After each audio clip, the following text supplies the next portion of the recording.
خداوند کے زندہ اور پاک کلام میں سے یرمیہ کی کتاب اس کا 10واں باب۔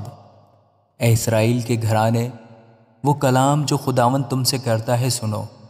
خداوند یوں فرماتا ہے کہ تم دیگر اقوام کی روش نہ سیکھو اور آسمانی علامات سے ہراساں نہ ہو، اگرچہ دیگر اقوام ان سے ہراساں ہوتی ہیں کیونکہ ان کے آئین بطالت ہیں۔ چنانچہ کوئی جنگل میں کلہاڑی سے درخت کاٹتا ہے جو بڑئی کے ہاتھ کا کام ہے، وہ اسے چاندی اور سونے سے آراستہ کرتے ہیں اور اس میں ہتھوڑوں سے میخیں لگا کر اسے مضبوط کرتے ہیں تاکہ قائم رہے۔ وہ کھجور کی مانند مخروطی ستون ہیں پر بولتے نہیں، ان کو اٹھا کر لے جانا پڑتا ہے کیونکہ وہ چل نہیں سکتے۔ ان سے نہ ڈرو کیونکہ وہ نقصان نہیں پہنچا سکتے اور ان سے فائدہ بھی نہیں پہنچ سکتا۔ اے خداوند، تیرا کوئی نظیر نہیں، تو عظیم ہے اور قدرت کے سبب سے تیرا نام بزرگ ہے۔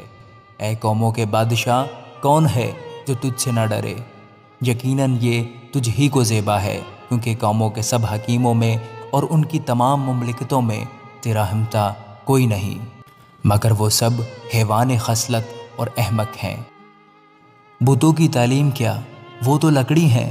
ترسس سے چاندی کا پیٹا ہوا پتھر اور اوفاز سے سونا آتا ہے، جو کاریگر کی کاریگری اور سنار کی دستکاری ہے۔ ان کا لباس نیلا اور ارغوانی ہے اور یہ سب کچھ ماہر استادوں کی دستکاری ہے۔ لیکن خداوند سچا خدا ہے، وہ زندہ خدا ہے اور ابدی بادشاہ ہے۔ اس کے قہر سے زمین تھر تھراتی ہے اور قوموں میں اس کے قہر کی تاب نہیں۔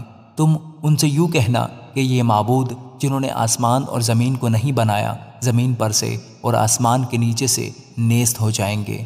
اسی نے اپنی قدرت سے زمین کو بنایا، اسی نے اپنی حکمت سے جہان کو قائم کیا اور اپنی عقل سے آسمان کو تان دیا ہے۔ اس کی آواز سے آسمان میں پانی کی فراوانی ہوتی ہے اور وہ زمین کی انتہا سے بخارات اٹھاتا ہے۔ وہ بارش کے لیے بجلی چمکاتا ہے اور اپنے خزانوں سے ہوا چلاتا ہے۔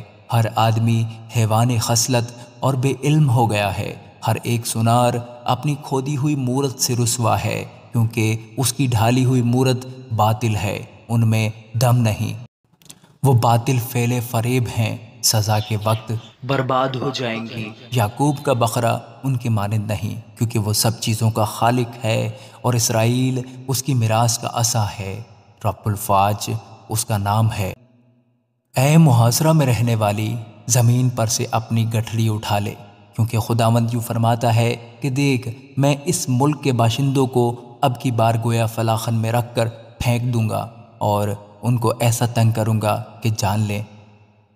ہائے میری خستگی، میرا زخم دردناک ہے، اور میں نے سمجھ لیا کہ یقیناً مجھے یہ دکھ برداشت کرنا ہے۔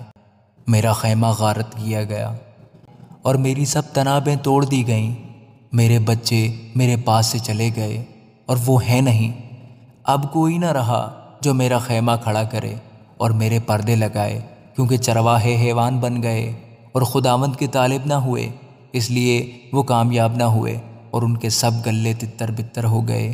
دیکھ، شمال کے ملک سے بڑے غوغا اور ہنگامہ کی آواز آتی ہے، تاکہ یہودا کے شہروں کو اجاڑ کر گیدڑوں کا مسکن بنائے۔ اے خداوند، میں جانتا ہوں کہ انسان کی راہ اس کے اختیار میں نہیں، انسان اپنی روش میں اپنے قدموں کی رہنمائی نہیں کر سکتا۔ اے خداوند، مجھے تنبیہ کر، پر اندازہ سے، اپنے قہر سے نہیں، نہ ہو کہ تو مجھے نابود کر دے۔ اے خداوند، ان قوموں پر جو تجھے نہیں جانتی اور ان گھرانوں پر جو تیرا نام نہیں لیتے اپنا قہر انڈیل دے، کیونکہ وہ یعقوب کو کھا گئے، وہ اسے نگل گئے اور چٹ کر گئے اور اس کے مسکن کو اجاڑ دیا۔ آمین۔